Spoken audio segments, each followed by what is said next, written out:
Hey everybody. To help out with your video project, I know some of you might not be real familiar with some of the video editing software or have access to that, but I wanted to show you how you can do a lot of that stuff just with YouTube, which has that built in. So I'm on the YouTube homepage right now, and I'm already signed in, but if you aren't signed in, you can sign in up here just with your Gmail account. Gmail or Google owns YouTube, so the same account works for both of those. And then the way I get to the stuff that I do, first off, you're going to upload your videos to YouTube. You can do that directly from a phone or tablet or iPod or those kinds of devices if you're using that as your camera. Otherwise, you'll put it onto your computer and then go to upload and select which file you want and all that fun stuff. Once you have that done, you'll click over here to where the gear pull down is and go to Video Manager. My recommendation on these videos is to film in multiple clips, so you'll probably end up needing to combine some clips at the end. And the reason for that is just for the sake of time. This way you don't have to have transitions or time spent just walking from one place to another or pulling out a new piece of paper or your next object that you're going to show, whatever that is. You can speed it up quite a bit with this. So I'm in the Video Manager section. I'm going to right now I have a list of all the videos that I've uploaded here, so I'm going to combine a couple of these, and I've actually done that already. These two videos, Standing Waves A and B, got combined into just Standing Waves, so it's something that I use pretty frequently.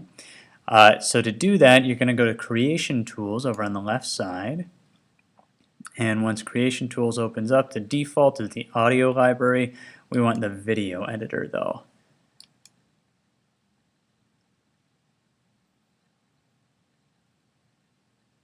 And we'll wait just a minute for it to come up.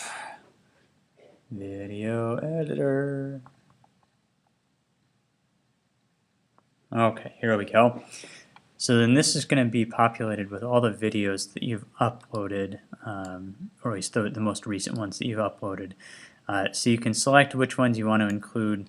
I guess that's all of them if you scroll down far enough. You can select which ones you want to include here. So I've already got some for Standing Waves set up, so I'll just put in the Standing Waves A. So I'm just going to click and drag that down here. And then it's automatically going to switch over to this window and start playing your video. So I'll pause that. This window is the edits just for this video clip. So you can do a little bit with brightness and contrast. You can zoom in and slow motion if you need to. That's kind of a cool feature. You can do up to 8 times for slow motion. Filters, if you want to change the look of it, make it black and white or change the colorization, things like that. Text would be if you want to have a text overlay on top of that. And then audio is just to adjust the volume of the clip. Now don't ignore that one. You may find that with some of your video clips, the audio just might be a lot louder in one than the other. So turn it down a little bit in the loud one, turn it up a little bit in the quieter ones, just to get things kind of evenly matched up there. The other thing you can do in this window is you can adjust how much of the video you actually want to play. So maybe I only want the last 40-some seconds of this, so I can just adjust it that way. If you only want to make a little tiny change to this, to what part of the video is being played, oops, it took me out of that. If you only want to make a little tiny change to that, you can just push on these little arrows. So this just nudges it a little tiny bit, I think it's 1/10 of a second per click that it cuts off. You can also change where you want to end the clip, and again there's the little nudge keys to help you with that. So I'll just leave in the full clip, and then say if I want to add 2 clips together here, so I had Standing Waves A, now I'll put Standing Waves B in right here. And we get the same kind of menu, so I can adjust how much of the clip that I show and all that good stuff. And then I'll go back here.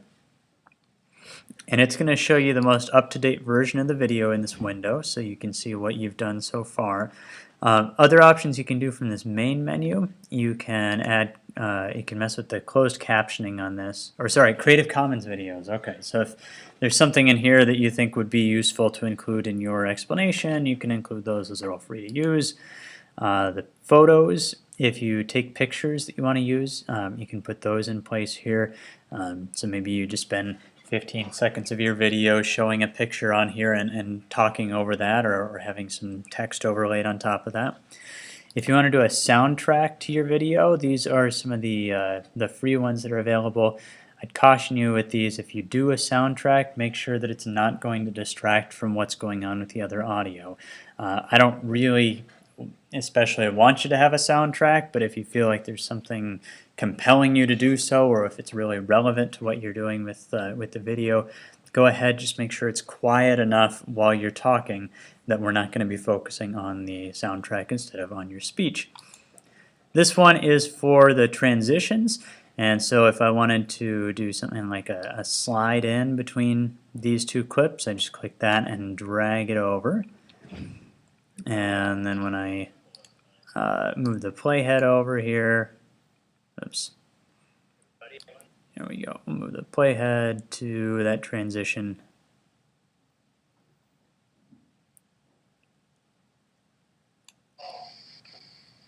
What this is going to do is make it so that there's some effect that happens going from one video to the other. So that one, we had the slide in from one side to the other. And then the last thing you can do with these is you can add titles. So you can click that and put it at the very beginning. And then I could put something like Learning Target 5 here. And then that plays for 2 seconds. I think the duration is changeable just by clicking on this clip and then dragging it to make it longer or shorter. And you could do that for credits at the end as well. So that's the basics of using YouTube for video editing. Please let me know if you have additional questions with that. I don't want the video editing to be hampering your ability to show that you know this stuff well and to teach it to the next generation of physics students. Thank you much. Good luck. We'll check in frequently.